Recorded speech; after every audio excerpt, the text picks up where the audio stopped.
నష్టపోతారు, అభివృద్ధి కుంటుపడుతుంది. కాబట్టి మరి నాకు తెలిసి ఇవాళ ఫైనల్ అయిపోతుంది, ఇక పెండింగ్లో బెటర్ అని చెప్పేసి అయితే నేను అనుకుంటున్నా. చూద్దాం ఇవాళ ఫైనల్ అయిపోతుంది, ఏం జరుగుతుందో చూద్దాం.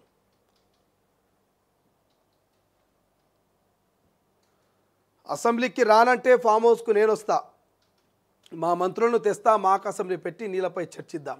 కేసీఆర్కు సీఎం రేవంత్ రెడ్డి సవాలు, పబ్బులు క్లబ్బులకు రమ్మంటే రాను, దానికి నేను వ్యతిరేకం. పాలమూరు ప్రాజెక్టును ఒక టీఎంసీకి కుదించింది నువ్వు కాదా, ప్రాణహితకు అంబేద్కర్ పేరును కాకా వెంకటస్వామి సూచిస్తే నువ్వు కాళేశ్వరం అని ఎందుకు పెట్టినావు, నీళ్లు తరలించుకుపోవాలని ఏ హక్కుతో ఏపీకి చెప్పినావు, వాటిపై చర్చిద్దామంటే అసెంబ్లీకి ఎందుకు వస్తలేవు. ఉమ్మడి రాష్ట్రంలో జరిగిన నష్టం కన్నా నీ టైంలోనే 1000 రెట్లు ఎక్కువ నష్టం, ఆ నష్టానికి నీకు కొరడ దెబ్బలు కొట్టినా తక్కువేనంటూ ఆగ్రహం. తెలంగాణ హక్కుల కోసం ఎంతవరకైనా పోరాడతామని వెల్లడి. ఇక కృష్ణా జిల్లాలో 575 టీఎంసీల కోసం కొట్లాడుతున్నామంటూ ఇక బ్రజేష్ కుమార్ ట్రిబ్యునల్ వాదనలో వినిపిస్తున్నామంటూ మంత్రి ఉత్తమ్. సో కృష్ణా గోదావరి జలాలపై ఉమ్మడి రాష్ట్రంలో తీసుకున్న నిర్ణయాలు, తెలంగాణ రాష్ట్రం వచ్చాక కేసీఆర్ 9.5 ఏళ్లలో పాలనలో తీసుకున్న నిర్ణయాలపై అసెంబ్లీలో చర్చించేందుకు తాము సిద్ధంగా ఉన్నామని సీఎం రేవంత్ రెడ్డి స్పష్టం చేశారు. ఎవరి గౌరవానికి భంగం కలగకుండా చట్ట పరిధిలో సభ నిర్వహించేందుకు తాను సిద్ధమని, ఒక నిమిషం కూడా తాను బయటకు పోనని, మంచి వాతావరణంలో సభ నిర్వహించుదామని చెప్పారు.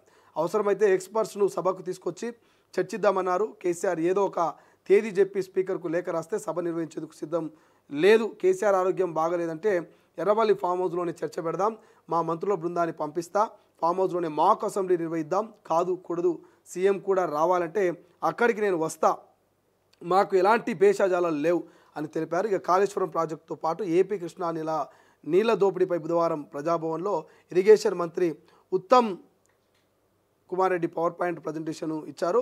ఈ సందర్భంగా సీఎం రేవంత్ రెడ్డి మాట్లాడారు. కేసీఆర్ అసెంబ్లీకి వస్తే సమగ్రంగా చర్చిద్దామనుకున్నారు.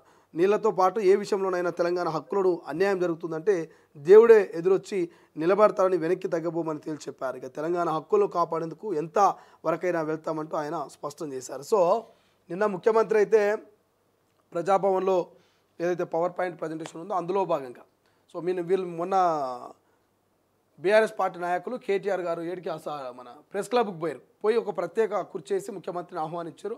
ఇక వాళ్ళు రారు, వీళ్ళు బోర్ అన్నట్టు ఇది అయిపోయింది. ఎట్లా అయిపోయిందంటే వీళ్ళేమో అసెంబ్లీకి రమ్మంటారు కాంగ్రెస్ పార్టీ వాళ్ళేమో రారు, వాళ్ళేమో ప్రెస్ క్లబ్ రమ్మంటారు, వీళ్ళేమో పోరు.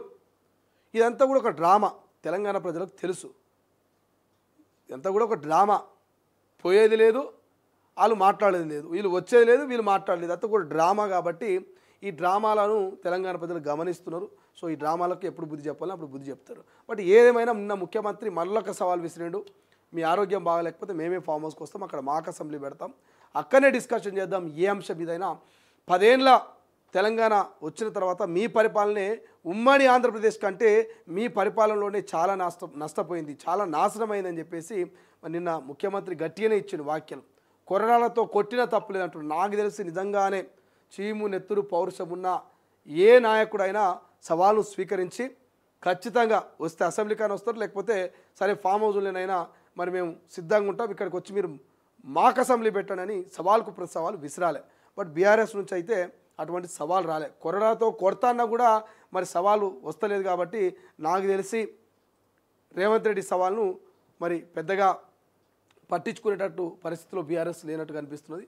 నాకు తెలిసి లైట్ తీసుకుంటుందేమో అనిపిస్తుంది. కాబట్టి ఇది అయ్యేది కాదు, పోయేది కాదు. వీళ్ళు ఎంతసేపు మీడియాల ముంగల మైకుల ముంగల మాత్రమే యుద్ధం చేసుకున్నట్టుగా, ఇక ఇప్పుడు ఇష్యూ పెడితే కొట్టుకునేటట్టుగా వీళ్ళు చూపిస్తారు. కానీ గ్రౌండ్ లెవెల్లో నిజంగానే చర్చకు పోయి వీళ్ళు చర్చించి తెలంగాణ ప్రజలకు మేలు చేస్తారనేది మాత్రం ఎక్కడ కూడా కనబడట్లేదు. అసెంబ్లీకి వచ్చినప్పుడు వీళ్ళు మాట్లాడనియరు, వీళ్ళు మాట్లాడేటప్పుడు వీళ్ళను వాళ్ళు మాట్లాడనియరు.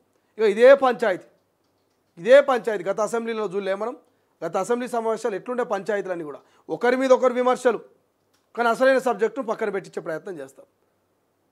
సో చూద్దాం కేసీఆర్ స్పందిస్తాడా లేదా అనేది చూసేటువంటి ప్రయత్నం చేద్దాం.